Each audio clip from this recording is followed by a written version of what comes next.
ঘন্টা দুর্যোগের মধ্যে আকাশে চক্কর কাটল মুখ্যমন্ত্রী মমতা বন্দ্যোপাধ্যায়ের বিমান। দুর্যোগের কারণে নামতে পারল না, অন্ডাল থেকে ফিরছিলেন মমতা বন্দ্যোপাধ্যায়।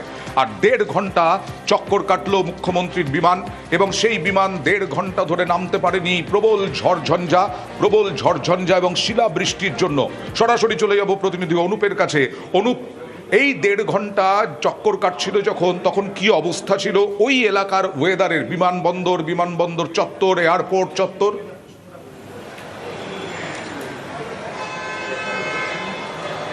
দেখো, যে ভয়াবহ পরিস্থিতি হচ্ছে, যার কারণে মুখ্যমন্ত্রী মমতা বন্দ্যোপাধ্যায়ের বিমান প্রায় 1.5 ঘন্টা মাঝ আকাশের উপরে চক্কর খেতে হলো। এবং ভয়াবহ পরিস্থিতি বলতে, যে মুহূর্তে যখন বিমান 3:39 রওনা দেয় বিমান অন্ডাল থেকে কলকাতার উদ্দেশ্যে, কিন্তু দেখা যায় 3:55 বিমান যখন নামার মুহূর্ত, সেই সময় কলকাতার আবহাওয়া কিন্তু খারাপ হতে থাকে। তীব্র ঝড় বৃষ্টি থেকে শুরু করে শিলাবৃষ্টি শুরু হয় এবং 40 কিলোমিটার বেগে কিন্তু ঝোড়ো হাওয়া বইছিল, এবং সে সময় বিপুল বৃষ্টি হচ্ছিল, শিলাবৃষ্টি হচ্ছিল। ফলে মুখ্যমন্ত্রীর যে বিমান, সেই বিমান কিন্তু কোনোভাবে অবতরণ করতে পারছিল না। এডিসির সঙ্গে পাইলট যখন কথা বলে যে খারাপ অত্যন্ত আবহাওয়া, সেই কারণে বিমান কোনোভাবে অবতরণ করানো যাবে না। এরপরেই মাঝ আকাশে বিমান 1.5 ঘন্টা চক্কর খেতে, কখনো হাওড়ার আন্দোল, কখনো বজবজ, এরকম কলকাতার আকাশে একাধিকবার বিমান কিন্তু চক্কর খেয়ে থাকে, কিন্তু শেষমেশ কোনোভাবে নামতে পারছিল মুখ্যমন্ত্রীর প্রাইভেট জেট, এই বিশেষ বিমান।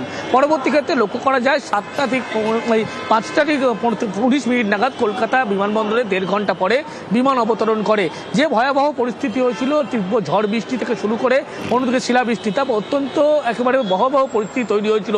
মুখ্যমন্ত্রীর বিমান নামার ক্ষেত্রে যে ঝঞ্ঝা কাটিয়ে নেমেছে, শেষমেশ এডিসির সঙ্গে যখন কথা বলে, সবুজ সংকেত, আবহাওয়ার যখন উন্নতি হয়, সবুজ সংকেত মেলার পরেই কলকাতা বিমানবন্দরে ঠিক 5:19 নাগাদ 1.5 ঘন্টা পরে মুখ্যমন্ত্রী মমতা বন্দ্যোপাধ্যায়ের বিমান অবতরণ করতে পারে। কারণ এই যে 3:39 রওনা, 3:55 অবতরণের কথা ছিল, তারপর প্রায় 1.5 ঘন্টা চক্কর কাটলো কিভাবে, আমার সহকর্মী সোনিয়ার মাধ্যমে দেখুন।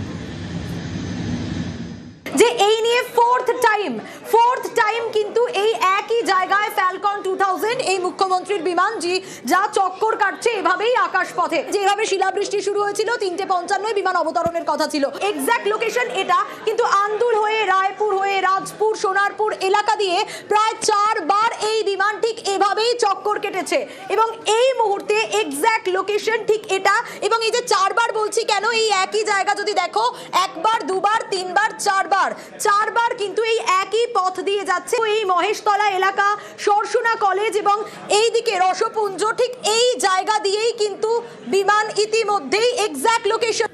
দুর্যোগপূর্ণ আবহাওয়া, ঝড় বৃষ্টি, তার মধ্যে পাইলট বিমান অবতরণ করতে পারছেন না। কি পরিস্থিতি হয় পাইলটের ক্ষেত্রে, আমরা কথা বলেছিলাম পাইলট শুভাগত জোয়ারদারের কাছ থেকে। দেখুন, এরকম হওয়াটা খুবই স্বাভাবিক। যদি কখনো হঠাৎ বৃষ্টি আসে বা ল্যান্ডিং পসিবল না হয়, তাহলে এয়ারক্রাফটকে আমরা ডেফিনেটলি সেই ব্যাড ওয়েদার সিচুয়েশন থেকে আসতে দিই। ওখানে অপেক্ষা করা হয়, বৃষ্টিটা কমে গেলে তারপরে যখন ওয়েদার কন্ট্রোলের মধ্যে আসে, ততক্ষণ আমরা ওখানে এসে ল্যান্ড করি। এটা নর্মাল স্ট্যান্ডার্ড প্রোটোকল থাকে, এর জন্য আলাদা রিজার্ভ থাকে, ফিউল থাকে। আর যদি তার মধ্যে দেখা যায় যে বৃষ্টি কমছে না বা রানওয়ে কন্ডিশন সুটেবল নয়, তাহলে অন্য জায়গাতে ডাইভার্ট করতে হয়। যদি আগে থেকে এটা জানা থাকে যে ওখানে ব্যাড ওয়েদারের সম্ভাবনা আছে, সেভাবে পাইলটরা রিজার্ভ ফিউল বলা হয়, সেই রিজার্ভ ফিউল নিয়ে চলেন, ওল্ড ফিউল যেটাকে বলা হয়। জেনারেলি ডিপেন্ড করে টাইপ অফ এয়ারক্রাফটের উপরে, কি ধরনের এয়ারক্রাফট। বাট জেনারেলি 15 মিনিট থেকে 1 ঘন্টা, 45 মিনিট, 1 ঘন্টা দেখা যায় যে হোল্ড করার থাকে। এয়ার ট্রাফিক কন্ট্রোল কি করছিল? কারণ আবহাওয়াবিদরা বলছেন 1 ঘন্টা আগে ঝড় বৃষ্টির পূর্বাভাস দেওয়া হয়, তাহলে অন্ডাল থেকে আকাশপথে কলকাতার দূরত্ব মাত্র 8 ঘন্টা দেওয়া হয়নি। কথা বলবো সরাসরি অনুপের সঙ্গে কথা বলবো। অনুপ, অল ক্লিয়ারেন্স তাহলে কি করে পেলেন অন্ডাল থেকে ওড়ার সময় পাইলট?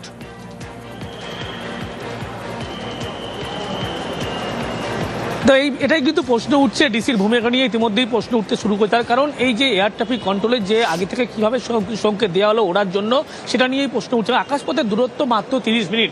এক্ষেত্রে তার আগে যখন মুখ্যমন্ত্রী বিমানবন্দরে প্রবেশ করেন, তার আগের মুহূর্তে কেন এই ক্লিয়ারেন্স সার্টিফিকেট ডিসির পক্ষ থেকে দেওয়া হলো? তার কারণ মুখ্যমন্ত্রী মমতা বন্দ্যোপাধ্যায় বলা হচ্ছে 3:39 কলকাতা এয়ারপোর্টের উদ্দেশ্যে অন্ডাল থেকে রওনা দেয়। 1 ঘন্টা আগে এয়ারপোর্ট কর্তৃপক্ষের কাছে আবহাওয়া দপ্তর থেকে বিভিন্ন আপডেট থাকে যে কখন ঝড় বৃষ্টি হবে, কখন ভয়াবহ পরিস্থিতি হতে পারে। এই সময় সমস্ত তথ্য থাকে, কিন্তু সেখানে এই তথ্য আগে কিভাবে দেওয়া হলো না, ক্লিয়ারেন্স সার্টিফিকেট এডিসির পক্ষ থেকে কিভাবে দেওয়া হলো, যে এই পরিস্থিতির সম্মুখীন হলো মুখ্যমন্ত্রী মমতা বন্দ্যোপাধ্যায়কে।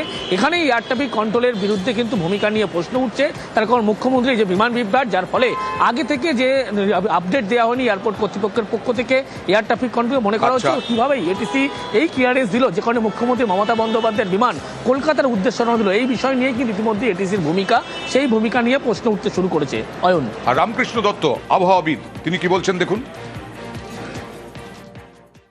1 ঘন্টা আগে জানানো তো হবেই, এছাড়া যেটা থান্ডারস্টর্মের জন্য প্রবলেম হয়ে দাঁড়ায় ক্রস উইন্ড আর গাস্টেনেস, এই দুটো কিন্তু ইনস্ট্যান্ট চেঞ্জ হয়ে যায়। 1 ঘন্টা আগে ফোরকাস্ট থাকলেও অনেক সময় ধরে নেওয়া হয় যে রানওয়ের ফেভারেই থাকবে উইন্ড, কিন্তু দেখা যায় যে সেটা থাকে না, ইনস্ট্যান্টলি চেঞ্জ হয়। তো এই দুটো থান্ডারস্টর্মের মারাত্মক জিনিস, সেই দুটো যদি চেঞ্জ হয়ে যায় তখন কোনো পাইলট নামবার চেষ্টা করে না, বিশেষ করে ভিআইপি থাকলে তো আরো বেশি অ্যালার্ট হয়ে যায়।